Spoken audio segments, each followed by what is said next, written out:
Welcome to our channel. Today we how to uninstall Grafana from Kubernetes cluster, full guide step by step clearly. To uninstall Grafana from a Kubernetes cluster, begin by opening your terminal. Ensure you're connected to the correct Kubernetes cluster. Use the command kubectl get pods and namespace to check the status of your Grafana installation. Replace namespace with the namespace where Grafana is deployed, commonly default or Grafana. Next, identify the name of the Grafana pod you want to uninstall. Once identified, use the command kubectl delete deployment Grafana and namespace to remove the deployment. This command will delete the Grafana deployment from the specified namespace. To confirm the deployment has been removed, run kubectl get deployments and namespace. You should no longer see Grafana listed in the deployments. Next, if you installed Grafana using a Helm chart, navigate to the Helm release. Use the command helm list and namespace to find the installed Grafana release. Once identified, run helm uninstall release_name and namespace to uninstall the release. Replace release_name with the name of your Grafana Helm release.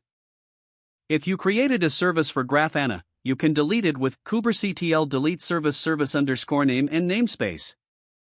Replace service_name with the name of your Grafana service. Next, check for persistent volume claims that may have been created during the installation. Use the command kubectl get pvc in namespace to list the persistent volume claims. If you spot any related to Grafana, delete them using kubectl delete pvc_name and namespace. Finally, confirm that all resources related to Grafana have been removed by running kubectl get all and namespace. You should ensure there are no remaining Grafana pods, services, or resources in the specified namespace. If the page does not load, refresh the browser or try again in a private or incognito window.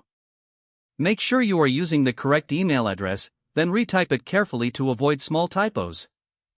If your password is not accepted, use the reset option and create a new strong password you can remember.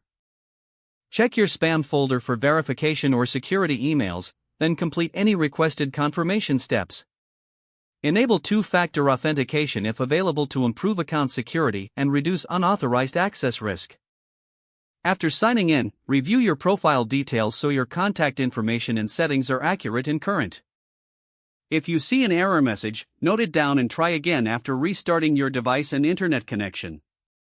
Log out when you finish, especially on shared devices, to keep your account and payment information secure.